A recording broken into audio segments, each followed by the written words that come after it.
Shalom Bapak Ibu Saudara, mari kita mengawali hidup kita hari ini dengan doa dan perenungan firman.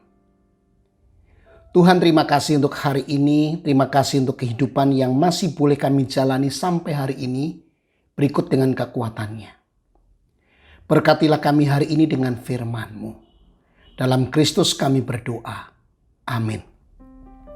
Kita akan merenungkan firman Tuhan dari kitab Yeremia pasal 40 ayat 1 sampai dengan ayat 6. Ayat 6 akan saya bacakan demikian. Jadi pergilah Yeremia kepada Gedalia bin Ahikam di Mispa dan diam bersama-sama dengan dia di tengah-tengah rakyat yang masih tinggal di negeri itu. Bapak Ibu Saudara, saya ingat di tahun 98 ada seorang gembala jemaat atau seorang pendeta yang menyelamatkan diri dari kerusuhan rasial di Jakarta. Ia memilih untuk meninggalkan jemaatnya dan pergi ke luar negeri. Menyelamatkan diri sendiri dari situasi yang mengancam dirinya adalah sebuah tindakan yang sebetulnya alamiah sekali. Mungkin saja kalau saya jadi dia, saya juga akan melarikan diri. Belum tentu saya lebih baik dari dia. Semua orang pada dasarnya cenderung menyelamatkan diri sendiri daripada menyelamatkan orang lain, bukan? Tapi beda sekali yang dilakukan dengan Nabi Yeremia di dalam bacaan Alkitab hari ini. Ketika ia punya pilihan untuk ikut rombongan ke Babel, dan dengan demikian ia akan hidup lebih baik. Apalagi selama ini melalui nubuatan-nubuatannya, seolah ia mendukung Babel yang akan menghancurkan Yehuda dan kota Yerusalem khususnya. Tentu di Babel dia akan diperlakukan dengan baik dan dia akan hidup lebih baik daripada dia berada di Yerusalem yang telah porak-poranda itu.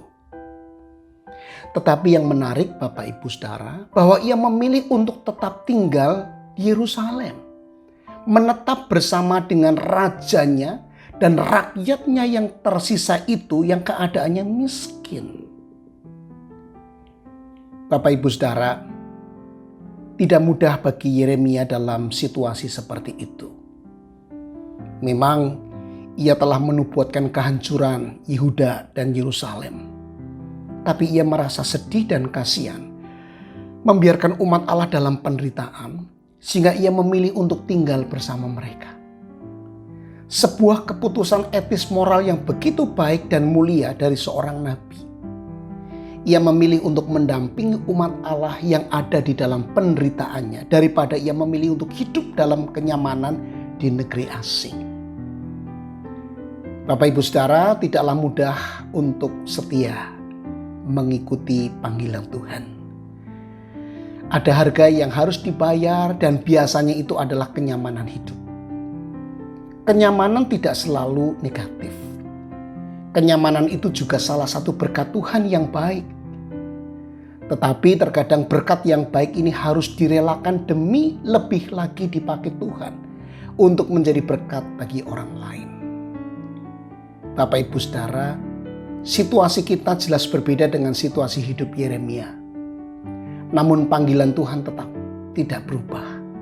Tuhan ingin memakai hidup kita dengan segala berkat yang ada pada kita untuk menjadi berkat bagi hidup orang lain yang sedang di dalam kesulitan dan pergumulan. Maukah kita pertama-tama memberikan hati kita untuk Tuhan? Selanjutnya kita pun akan dengan rela memberikan apa saja termasuk kenyamanan hidup kita untuk dipakai Tuhan untuk menjadi berkat bagi orang lain. Mari kita berdoa. Tuhan, ampunilah kesalahan dan dosa kami ketika pilihan-pilihan hidup kami tidak selaras dengan panggilan Tuhan atas kami. Kami cenderung memikirkan diri kami sendiri daripada memikirkan orang lain.